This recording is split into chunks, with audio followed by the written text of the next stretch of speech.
नमस्कार, सी न्यूज भारत में आप सभी का स्वागत है। लखनऊ में आलमबाग स्नेही नगर स्थित शीतला माता खड़े हनुमान जी मंदिर प्रांगण में सोमवार को शाम हजारों भक्तों ने पावन वृंदावन धाम से पधारे सुप्रसिद्ध कथावाचक श्री बाल गोविंद जी महाराज के मुखारविंद से श्रीमद् भागवत कथा का रसपान किया। विगत 17 दिसंबर से चल रही श्रीमद् भागवत कथा के 7वें दिन कथाव्यास श्री बाल गोविंद जी महाराज ने जब सुदामा चरित्र और राजा परीक्षित के मोक्ष प्रसंग का वर्णन किया तो उसे सुनकर भक्तजन निहाल हो उठे। पूरा पंडाल राधा कृष्ण के जयकारी के साथ गूंज उठा। इसी क्रम में आइए हम सब सुप्रसिद्ध कथावाचक श्री बाल गोविंद जी महाराज के मुखारविंद से करते हैं श्रीमद् भागवत कथा का रसपान। भगवान कितने दयालु हैं। सुदामा जी जैसे दरिद्र को भगवान अपने गले से लगाते हैं, निज सिंहासन में बैठाते हैं और वो देते हैं इस दुनिया में कोई दे नहीं सकता। इसलिए परमात्मा की शरणागति सबसे श्रेष्ठ शरणागति है। जो व्यक्ति परमात्मा की शरणागति ले लेते हैं, भगवान में वह देते हैं जो दुनिया में कभी कुछ उसको मिला ही ना होगा।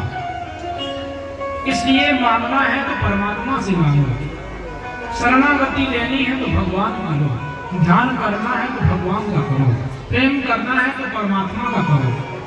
प्रेम करने योग्य कोई यदि है तो वह भगवान कृष्ण है, परमात्मा है, ईश्वर है। सच्चा प्रेम परमात्मा से ही होना चाहिए। तो दीन बंधुता का, दयालुता का भाव दिखा करके सुदामा जी के चरित्र में सुखदेव जी महाराज बताना चाहते हैं परीक्षितों की राजन, सुदामा जी जैसे भगवान हृदय से लगा लेते हैं, वो देते हैं जिसको दुनिया में कुछ मिला ना हो, वह प्रदान करते हैं, लोग के लोग प्रदान कर देते हैं। इसलिए भगवान दीन बंधु हैं। बोल दीन बंधु भगवान की जय। उनसे बड़ा कोई दयालु नहीं, उनसे बड़ा कोई कृपालु नहीं। वास्तव में भगवान की ही दयालुता और भगवान की ही कृपालुता श्रेष्ठ है। सुखदेव जी महाराज कहते हैं परीक्षित से राजन, तुम्हें कहां तक सुनाएं, भगवान के अनंत चरित्र है। इनको आप वर्षों तक सुनेंगे तो भी पूर्ण नहीं होंगे। एक बार तो क्या होता है, बोले हमारे दादा दादी का विवाह कैसे हुआ था। परीक्षित ने पूछा तो सुखदेव जी भगवान बताते हैं, कहते हैं राजन कि तुम्हारे दादा दादी का विवाह जिस प्रकार से द्वारकाधीश का हुआ था ठीक उसी प्रकार हुआ था। एक बार क्या होता है तो बताओ भैया, अपनी बहन भगवान की जो बहन है उस बहन के बारे में सोच रहे हैं, विवाह के बारे में, जिसका नाम है सुभद्रा। भगवान कृष्ण की बहन है सुभद्रा। बताओ भैया, विचार कर रहे हैं कि बहन का विवाह दुर्योधन से कर दिया जाए, पर भगवान कन्हैया कह रहे हैं दुर्योधन संतुष्ट है, उसके संग तो करना नहीं। पर बताओ भैया से मना करेंगे, ये मानेंगे नहीं, तो क्या करें। तो भगवान ने एक लीला रची, अर्जुन को बताया। बोले अर्जुन, मैं चाहता हूं कि मेरी बहन का विवाह तुम्हारे संग हो, और सुभद्रा मानेंगे तभी तो विवाह होगा। तो भगवान जब भी सुभद्रा से मिलते हैं अर्जुन की लीलाएं गाते रहते हैं, अर्जुन के बारे में। वाह भाई, मानना पड़ेगा अर्जुन बड़ा वीर है, क्या गांडीव चलाता है। वास्तव में धनुर्धर में श्रेष्ठ है। आज विश्व में उसके जैसा कोई धनुर्धर नहीं, कोई वीर नहीं है। धरती में अर्जुन जैसा कोई वीर नहीं। सुभद्रा अर्जुन की बातें सुनती रहती है, धीरे धीरे अर्जुन से सुभद्रा को लगाव हो गया। एक दिन भगवान ने अर्जुन को आदेश दिया, बोला कि तुम आ जाओ द्वारकापुरी में, लेकिन संत का भेष बना कर आना। अर्जुन महाराज संत के भेष में, साधु का भेष लेकर के आए और द्वारकापुरी में आकर के एक स्थान जमा लेते हैं। और अर्जुन द्वारकापुरी के बारे में सब कुछ जानते हैं। जो कोई पहुंचता है उसकी पूरी कुंडली खोल देते हैं। चारों तरफ प्रचार हो गया महाराज जी का। महाराज जी बड़े जोखते हैं, महाराज जी को पूरा रहस्य बता देते हैं। तब तो बदलाव भैया के मन में भी आया कि हम भी महाराज जी से मिलते हैं, बड़ा नाम हो रहा है। बदलाव भैया महाराज जी के पास पहुंचे, दंडवत प्रणाम किया। बदलाव भैया ने प्रणाम किया तो अर्जुन साधु के वेश में डर भी रहे हैं, आशीर्वाद भी दे रहे हैं। बोले अच्छा तुम्हारा नाम बलराम है ना? बोले हाँ महाराज जी। अब मन से बल्ला वो ये सोच रहे हैं सचमुच में एक विद्वान देखते ही मुझे पहचान लिया, देखते ही मेरा नाम बता दिया। अच्छा आजकल तुम अपने बहन के बारे में बहुत सोचते हो हैं, विवाह के बारे में बहन? बोले हाँ महाराज जी बहुत सोचता तो हूँ। बल्ला भैया बोले देखो कहाँ होता है। बोले तुम्हारे बहन का विवाह अर्जुन के साथ होगा। बल्ला भैया सोचने लगे मैं विचार कर रहा हूँ दुर्योधन के संग हो और महाराज जी कह रहे हैं अर्जुन के साथ होगा। बल्ला भैया कह रहे हैं चलो कोई बात नहीं, जैसी भगवान की इच्छा। यूं कहकर के बल्ला भैया तो आ गए और बोले महाराज जी एक दिन घर में पदार्पण हो, प्रसाद करें, भोजन पाने के लिए घर पधारो। तब तो महाराज क्या होता है, महाराज जी कोई निमंत्रण देकर के बल्ला भैया आए, महाराज जी घर में भोजन करने के लिए पधारे। जैसे ही पधारे तो बल्ला भैया तो कोई कार से बाहर चले गए। भगवान लेकर के महाराज जी को जाते हैं और जाकर के भोजनालय में भोजन कराते हैं। अचानक भगवान को भी कोई काल याद आ जाता है। कन्हैया भी कहते हैं बहन सुभद्रा से सुभद्रा बहना तुम महाराज जी का ध्यान रखना, हम जरा बाहर कुछ काम याद आ रहा है वो करके आते हैं। अब केवल सुभद्रा और महाराज जी हैं। सुभद्रा भोजन परोस रही है, उसने गौर से देखा तो क्या देख रही है कि अर्जुन की तरह चेहरा लगता है। मन में सोचने लगी अर्जुन की तरह लग रहे, लगता है अर्जुन ही है। फिर विचार कर रही है नहीं नहीं नहीं, मैं उनके बारे में आजकल कुछ ज्यादा ही सोच रही हूँ, इसलिए मुझे हर किसी में अर्जुन ही दिख रहे हैं। नहीं होना तो चाहिए, अर्जुन की तरह ही है। तब जाके एकांत में छुप करके बोली अरे ओ अर्जुन। जैसी अर्जुन कहा तुरंत महाराज जी चौंके। सुभद्रा तुरंत पहुंची, बोले महाराज जी ये सब क्या, तुम तो अर्जुन हो, ये सब क्यों कर रहे हो? बोले देवी जी पापड़ तुम्हारे लिए भेजे जा रहे हैं कि महाराज जी हम तुम्हारे लिए बने। बोले अच्छा, बोले ये किसने कहा था बनने के लिए? बोले भगवान कृष्ण ने ही, तुम्हारे भैया ने ही कहा है। तब तो सारा रहस्य समझाया कि मैं गिरजा पूजन के लिए जाऊंगी, तो वहां पर आ जाना और वहीं से मुझे ले जाना। भगवान ने आदेश दे दिया। गिरजा पूजन के लिए पहुंची सुभद्रा जी, पूजन करके रही थी तो महाराज जी के भेष में अर्जुन देवी जी को लेकर के चलते बने। दौड़ करके पार्षदों ने आकर के बल्ला भैया को बताया। बोले भैया गजब हो गया। बोले क्या? बोले जो महाराज जी आए थे राजकुमारी जी का हरण कर ले गए। बोले अरे। बलदाऊ भैया क्रोध में भर गए, दौड़ करके पहुंचे द्वारकाधीश भगवान के पास। बोले कन्हैया तू जानता है महाराज जी को कैसे कपटी निकले? बोले क्या हुआ? बोले हमारे बहन जी का हरण कर दिया हमने। बोले इतना दुस्साहस? और बल्लाऊ भैया ये विचार करने योग्य चीज है, जिसने हमारी बहन का हरण किया है वो भी कमजोर नहीं होगा, कहीं वहां पहुंचे कहीं बदनामी हो गई तो। बल्लाऊ भैया बोले कैसी कैसी बातें बोल रहा है, तू जा चाहना जा, मैं तो जा रहा हूँ, छोड़ूंगा नहीं आगे से। भगवान बोले भाई तुम चल रहे हो तो हम भी चल रहे हैं। बल्लाऊ भैया और भगवान वहां पहुंचे। क्या देख रहे हैं? बल्लाऊ भैया कहते हैं कि देख रहे हो कैसे रथ दौड़ना चला जा रहा है। भगवान बोले भैया तुम तो कह रहे थे कि देवी जी का हरण महाराज जी ने किया, मैं तो कुछ अलग ही देख रहा हूँ। बोले क्या देख रहे हो? बोले मैं देख रहा हूँ कि हरण तो देवी जी ने महाराज जी ने कर लिया है। बोले गौर से देखो, जब अर्जुन तीर बाण चला रहे थे तो सुभद्रा ने कहा रथ को चलाना मैं नहीं जानती, लाओ मैं रथ को चलाती हूँ। तो देवी जी रथ को चला रहे हैं। भगवान कहते हैं भैया तुम देखो बहन भी हरण करके ले जा रही है महाराज जी का, महाराज जी नहीं कर रहे। बलराम भैया सोच रहे हैं क्या बात है, कुछ समझ में नहीं आ रहा। कुछ पार्षदों ने आकर के बताया, बोले महाराज जी नहीं है वो अर्जुन है।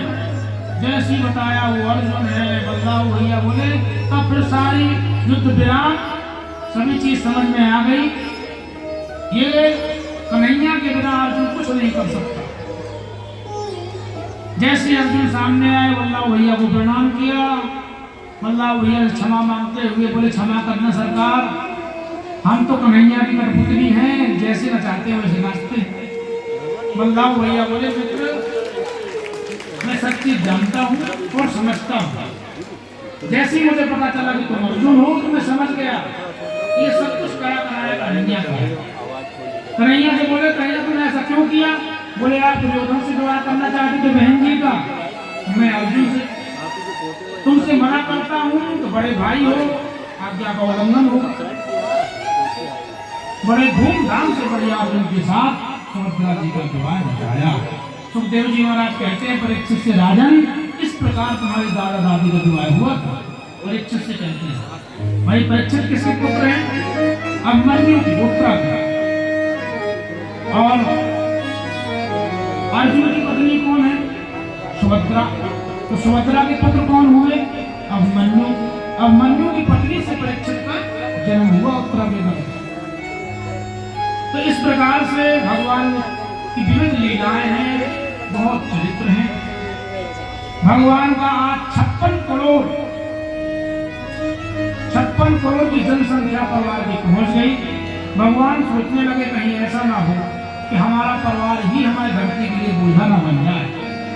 तो भगवान ने एक ऐसी लीला रची कि अपने परिवार को ही आपस में लड़ा करके पूरी द्वारका समुद्र में चली जाती है। भगवान ने आदेश दे दिया, बोले जो कोई यहाँ से भागना चाहे जाना चाहे चले जाओ, नहीं वरना ये द्वारका कुछ दिनों के बाद समुद्र में डूब जाएगी। इसके तत्पश्चात भगवान एक जगह बैठे हुए थे आराम से। एक बहरिया ने बाण चलाया, भगवान के पैरों में लगा तो क्षमा मांगा।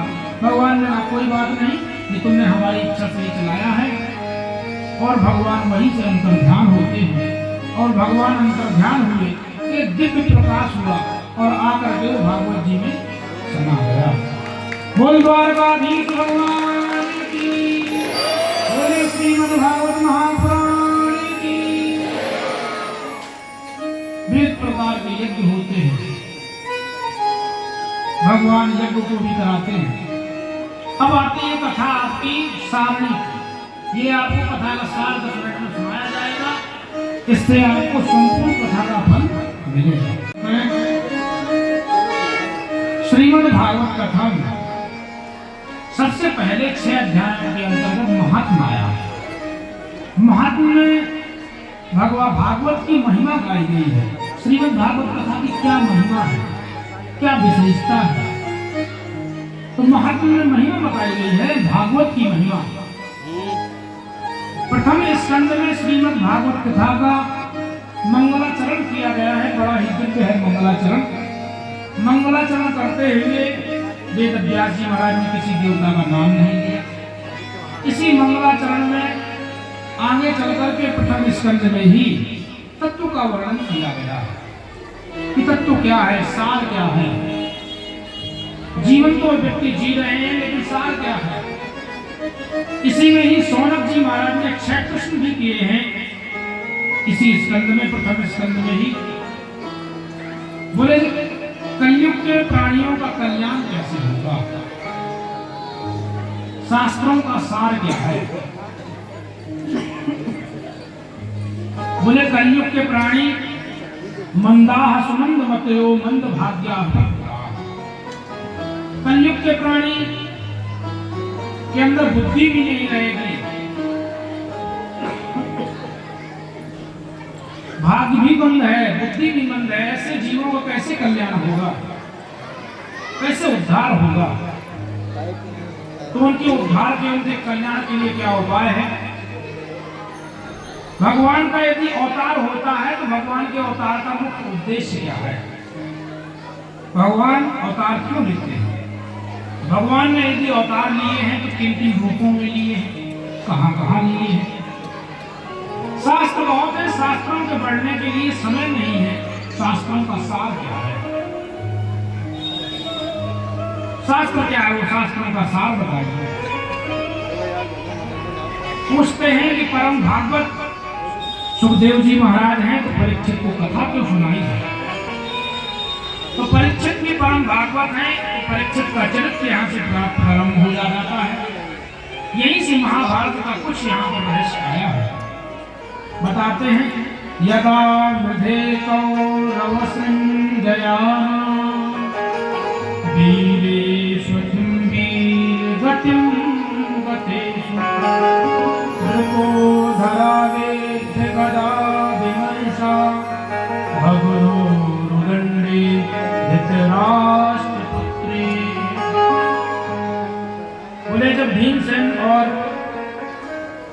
दुर्योधन के बीच अंतिम युद्ध हुआ। युद्ध में हार जाता है दुर्योधन भीमसेन से, प्राण पीड़ा को तड़पता है। उसी समय अश्वत्थामा आता है और पूछता है कि मित्र तुम्हारी अंतिम इच्छा क्या है? तो कहता है पांडव यदि एक भी चले जाते तो मेरी इच्छा पूरी हो जाती है। जाकर के इसने पांडव पुत्रों को मारा। दुर्योधन ने जब देखा गौर से, पता चला पांडव नहीं पांडव पुत्र है, और तड़पता हुआ प्राण पीड़ा को छोड़ देता है। इसके तत्पश्चात क्या होता है, जब पांडवों को पता चला तो भगवान के साथ अर्जुन पधारते हैं और अश्वत्थामा को पकड़ लेते हैं, अपमान करके घर से बाहर निकाल देते हैं। और भगवान अब जाने के लिए द्वारका तैयार होते हैं कि कुंती मैया आकर के प्रार्थना करती है। इतने ही बीच में उत्तरा दौड़ी भागी आती है। अश्वत्थामा ने ब्रह्मास्त्र चला दिया। पाहि पाहि महायोगी देव देव जगतपते, पाहि माम, हे प्रभु मैं आपके शरण में हूँ, शरण में। तो भगवान ने उसके गर्भ के शिशु की रक्षा की मुष्ट बनावर बन करके, और भगवान आज पुनः आ जाते हैं। और कुंती मैया ने बड़ी ही सुंदर स्तुति की भगवान की। नमस्ते पुरुषं कादिमीश्वरं प्रकृते परं अलक्ष्यं सर्वभूतानां अंतर्बहिरवस्थितम्। हे प्रभु आप ही परम पुरुष हैं, आप ही प्रकृति से परे हैं, आप ही सभी के अंदर हैं, आप ही सबके बाहर हैं। अंदर वही रवस्थितम, आप ही अंदर हैं, आप ही बाहर हैं। ऐसे परम पुरुष को मैं बारंबार प्रणाम करते हैं। 20वीं स्तुति आती है। भीष्म जी ने बड़ी ही पावन स्तुति भगवान जी की और धर्म का मर्म समझाया। धर्म का मर्म यही है कि जो हमें अच्छा लगता है वही व्यवहार दूसरे के साथ करो। हमें यदि व्यक्ति कोई कष्ट दे तो कितना बुरा लगता है, तो ऐसे किसी दूसरे को भी कष्ट नहीं देना चाहिए। भीष्म स्तुति के बाद भगवान द्वारकापुरी के लिए पधार जाते हैं, अर्जुन आते हैं। इसके तत्पश्चात क्या होता है कि परीक्षित को जब मृत्यु का श्राप लगता है ब्राह्मण के द्वारा, तो परीक्षित जाते हैं गंगा के किनारे। वहीं पे ही सुखदेव जी महाराज का आगमन होता है। तो सुखदेव जी महाराज से परीक्षित ने प्रश्न किया, म्रियमाणस्य किं कर्तव्यम, मरने वाले व्यक्ति को क्या करना चाहिए? तो सुखदेव जी महाराज कहते हैं, राजन बरीयाले सत्य प्रश्न कृतो लोक हितोन्नता, तुमने बहुत अच्छा प्रश्न किया है जगत के कल्याण के लिए, क्योंकि इस जगत में तो हर कोई मरने वाला है, हर कोई जाने वाला है। राजन यदि इस मृत्यु से बचना चाहते हो तो तस्मात् भारत सर्वात्मा भगवान ईश्वरो हरि श्रोतव्या कीर्तितव्यश्च स्मर्तव्यश्चेक्षता। सबसे पहले भगवान की लीलाएं सुनो, भगवान का कीर्तन करो, भगवान का ध्यान करो। बोले अब तो मेरे पास समय नहीं है, मैं क्या ध्यान करूं? तो बोले चिंता न करो राजन, खटवांग ने एक मुहूर्त में भगवान को पा लिया था, तुम्हारे पास तो बहुत समय है। 7 दिन में तुम भगवान को पालोगे। प्रकृति में भगवान का दर्शन करो। इसके पश्चात क्या होता है, परीक्षित ने प्रश्न किया सृष्टि को भगवान बचाते कैसे हैं, कैसे बनाते हैं? तो सृष्टि का वर्णन होता है और बताते हैं सृष्टि की रचना किस प्रकार से प्रभु ने की है। अभी से कमल निकलता है, कमल से ब्रह्मा जी निकलते हैं। ब्रह्मा जी ने कर्दम जी को प्रकट किया है, मनु और शत्रुपा को प्रकट किया। मनु शत्रुपा से मैथुन सृष्टि का निरूपण हुआ और 12 भगवान लेकर के पृथ्वी का उद्धार करते हैं। बोल 12 भगवान की। तृतीय स्कंद में देवहूति और कपिलोपाख्यान है, माता सती का चरित्र है। चतुर्थ स्कंद में ध्रुव जी महाराज का चरित्र है, प्रेचेता गणों का चरित्र है। प्रेचेता गणों ने बड़े ही सुंदर नारद जी महाराज से प्रार्थना की थी कि भगवान जल्दी प्रसन्न कैसे होते हैं, भगवान के प्रसन्न होने का मुख्य उद्देश्य क्या है, क्या उपाय है? तो बताते हैं मुख्य उपाय क्या है भगवान के प्रसन्न करने का। नारद जी महाराज कहते हैं प्रेचेता गणों से, सर्वभूतेषु संतुष्टायेन केनवा सर्वेन्द्रियोपशान्त्या च तुष्यत्या सुजनार्दनः। सबसे पहले भगवान दया के भाव से बहुत प्रसन्न होते हैं, फिर संतुष्टायेन केनवा, जो संतुष्ट रहो। तुलसी महाराज ने समस्त जगत को जीत लिया है, ग्रामीण अंचलों की स्थापना की, बड़े बड़े यज्ञ करवाए, यहाँ तक कि इंद्र को भी स्वाहा किए दे रहे थे। तो ब्रह्मा जी आकर के रोकते हैं, मना करते हैं, तो तुलसी महाराज मान जाते हैं। जब भरत जी महाराज की कथा आती है, बड़ी ही पावन। पंचम स्कंद में भगवान के नाम की महिमा गाई गई, नरकों का वर्णन किया गया। षष्ठम स्कंद में अजामिलोपाख्यान है, नाम की महिमा जब बताई सुखदेव जी महाराज ने, तो परीक्षित ने कहा ऐसा कभी हुआ है? तो अजामिलोपाख्यान आता है, कैसे कैसे लोग पाप करते हैं, कैसे कैसे लोगों का कैसे उद्धार होगा, नाम की क्या महिमा है। अजामिलोपाख्यान में आता है कि जब अजामिल भगवान की जगह अपने बच्चे का नाम नारायण नारायण लेता है, तो वहाँ विष्णुदूत आ जाते हैं और यमदूतों को मार करके भगा देते हैं। इसके पश्चात क्या होता है कि सप्तम स्कंद आ जाता है। सप्तम स्कंद में प्रहलाद जी महाराज का बड़ी सुंदर चरित्र है, भक्तों के समदर्शी का भाव प्रकट किया गया है कि भगवान सबको एक समान मानते हैं। यदि भगवान पक्षपात करते होते तो प्रहलाद जी राक्षस कुल में आए थे, तो भगवान उसको क्यों रक्षा करते, क्यों दर्शन देते? तो भगवान समदर्शी हैं, कोई कहाँ आया है कहाँ नहीं आया उससे कोई भेद नहीं करते। भगवान तो सबके घर पधारते हैं, विदुर के भी घर पधारते हैं, दुर्योधन के यहाँ भले ही भोजन नहीं करते, राजा हैं फिर भी नहीं करते, पर विदुर के घर जाकर के दासी पुत्र हैं फिर भी उनके यहाँ भोजन करते हैं। तो भगवान समदर्शी हैं, सबको एक भाव से देखते हैं। अष्टम स्कंद में मनवंतरों की कथा है। एक मनवंतर में भगवान ने गज से ग्राह का हाथी का उद्धार किया हरि अवतार में, और एक मनवंतर में भगवान ने समुद्र मंथन करा करके समस्त देवताओं को अमृत पान करवाया। और इसके बाद में महाराज समुद्र मंथन करा करके अमृत पान कराया देवताओं को, बलि में यज्ञ किए बड़े बड़े, तो फिर से स्वर्ग में दाम्पत्य पा लिया, दर दर में देवता भटकने लगे। तो माता अदिति ने कश्यप जी की पत्नी ने बढ़िया दिव्य पयोव्रत किया, उससे वामन भगवान का अवतार हुआ। बोल वामन भगवान की। नवम स्कंद में 24 अध्याय है, 12 अध्यायों में सूर्यवंश है, तो 12 अध्यायों में कृष्णवंश है। सूर्यवंश की कथा प्रसिद्ध है, एक से सूरवीर दानवीर होते हैं सूर्यवंश में। अम्बरीश जी महाराज का चरित्र आता है, हरिश्चंद्र जी महाराज का चरित्र आता है, राजा सगर का चरित्र आता है, रघु जी महाराज का चरित्र आता है, अज का चरित्र आता है, और दशरथ जी महाराज का चरित्र आता है।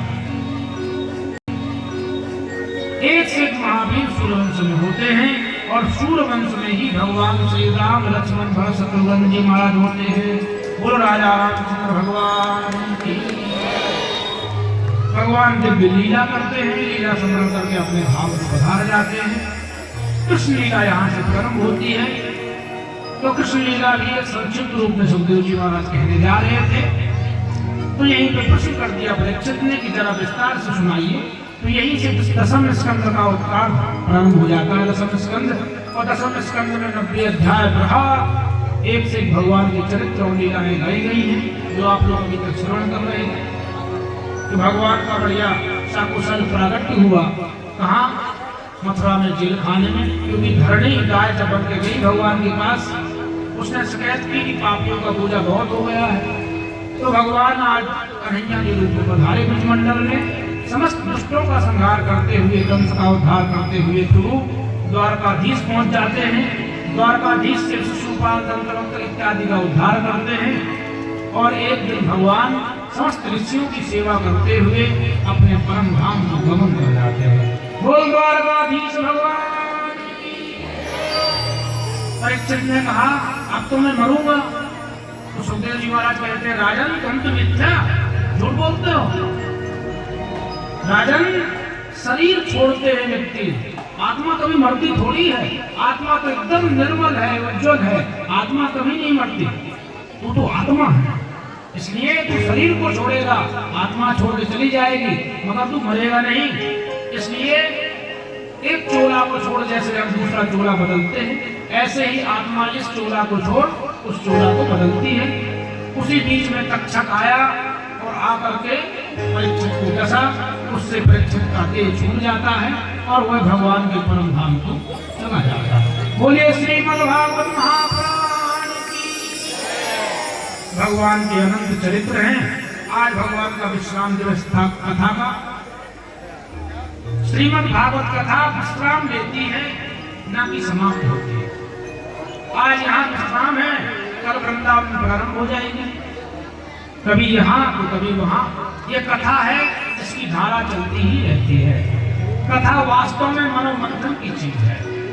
कथा सुनकर के आपको मनोमंथन करना चाहिए, ध्यान रखना चाहिए क्या क्या बोला गया, वही हमारे जीवन में घटता है। जो आपने सुना है वो आपके जीवन में एक एक चीज सामने आएगी, उसका समाधान भी तुम्हें इससे ही मिलता रहेगा। आप लोगों ने इतना कीमती समय निकाल करके आप लोग यहाँ पधारे, नित्य प्रति बड़े निष्ठा और भाव के साथ बैठे। आप लोगों का बहुत बहुत धन्यवाद। जोरदार ताली आप लोग बजाइए। इस धरा में देख करके बड़ी प्रसन्नता हो रही है कि लखनऊ पर इसमें लखनऊ में राजधानी में आज भी भक्त रहते हैं, भगवान को ध्याते हैं, कथा का आनंद लेते हैं, लोग जुड़ते हैं। वास्तव में भक्तों की महिमा अपार है। लखनऊ से सी न्यूज संवाददाता उमेश विश्वकर्मा की रिपोर्ट। फिलहाल इस खास रिपोर्ट में बस इतना ही। देश दुनिया की तमाम बड़ी खबरों को जानने के लिए जुड़े रहिए सी न्यूज भारत के साथ। हर खबर आपके साथ, आपके हाथ।